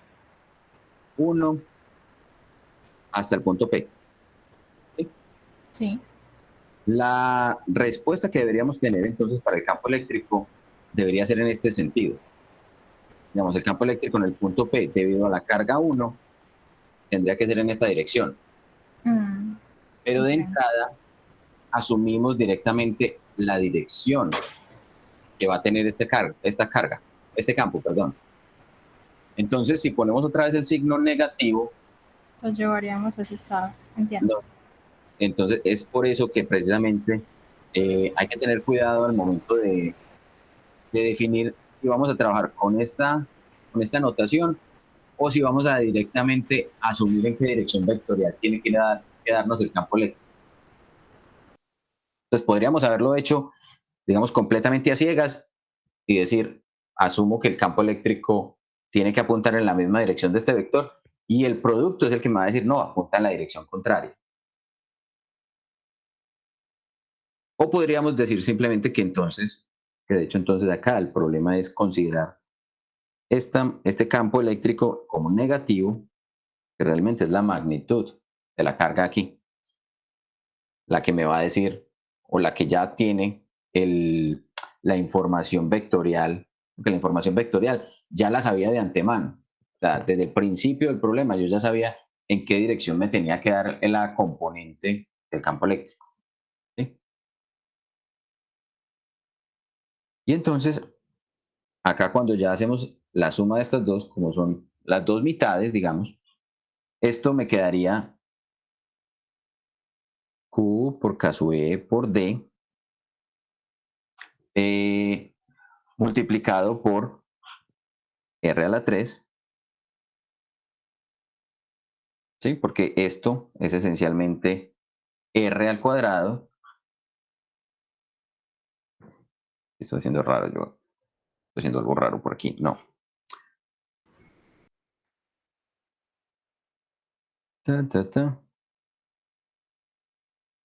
Sería 2 por R a la 3, profe, ¿o qué? No, porque aquí No, estoy porque se los cancela. 3 medios, ok, profe. Sí, a la 3 medios. Estamos considerando que estamos sumando, este es a la 2 medios, o sea, este término de acá está a la 2 medios, este término de acá está a la 1 medio, entonces me daría R a la 3 medios. Y lo estoy sumando con, digamos que tengo la mitad por aquí y la otra mitad por acá. Entonces, este término sería el correspondiente al valor que obtendría. Donde esto, si lo hubiéramos expresado en términos de las componentes Z, Esto me quedaría Q por K sub E por la distancia sobre este término que sería de medios al cuadrado más Z al cuadrado a la 3 medios. Esto es en dirección menos I. Esto es en dirección menos I. Ahora sí. Listo. Entonces, con esta consideración, pues tendríamos el campo eléctrico en cualquier punto debido a ese dipolo. Si estuviéramos parados justamente sobre ese eje vertical. ¿Qué nos podríamos dar cuenta? Otra vez, en el caso de, por ejemplo, estar parados justamente en el centro. Si estuviéramos parados en cero, miren que ya allí no tendríamos un campo eléctrico cero, porque el campo eléctrico de la carga negativa apunta hacia la izquierda y el campo eléctrico de la carga positiva apunta hacia la izquierda. Entonces, no se van a cancelar, vamos a tener un valor. Pero si estoy muy lejos, este sería el campo eléctrico al que llegamos. Si estoy muy lejos, si Z es mucho más grande que D, bajo la misma consideración que teníamos anteriormente, entonces ese D al cuadrado va a tender a 0. Y entonces, ahora el campo eléctrico va a ser Q por K sub E por D sobre Z a la 3. Y esto en la dirección de menos I. ¿Con qué característica? Observen que ahora el Z ya no tuvo con quién cancelarse allá arriba, como si lo hacía en el caso de las cargas de igual magnitud. Entonces, efectivamente, llegamos a que el campo eléctrico es proporcional a 1 sobre R a la 3, a la distancia al cubo. Tal y como lo vimos por allá al principio de la clase cuando hicimos el cálculo de ese dipolo. Que en el cálculo de ese dipolo, precisamente llegamos a que este término era proporcional a 1 sobre R a la 3. Entonces, esto nos confirma pues que efectivamente, en el caso del dipolo, decae de esta manera. ¿Listo? La próxima clase, ya en este momento, mire que esencialmente ustedes podrían resolver problemas en los cuales tengamos cargas discretas, o sea, cargas ubicadas en diferentes posiciones del espacio y determinar en cualquier punto del espacio el campo eléctrico. Obviamente, se prefiere tener soluciones o se prefiere tener situaciones donde la simetría sea lo más adecuada posible para el problema, pero esencialmente, si yo conozco en qué posiciones están las cargas, yo puedo determinar el campo eléctrico en cualquier punto. Lo que vamos a hacer en la próxima clase es, partiendo de acá, decir, ¿qué pasa entonces si la carga ya no está en un punto, sino que ya es un cuerpo que tiene carga? Ya hasta el momento, las cargas que eran punticos, esto es un punto de carga, podríamos llamarlo esencialmente adimensional, que simplemente es un punto, pero lo que vamos a hacer en la próxima clase es ver qué ocurre, por ejemplo, cuando tenemos ahora una línea que tenga carga. ¿Qué vamos a hacer cuando tengamos una superficie plana que tenga carga? ¿Qué vamos a hacer cuando tengamos un volumen que tenga carga? ¿Cómo analizamos esa situación? ¿Listo? Voy a parar la grabación. Juan.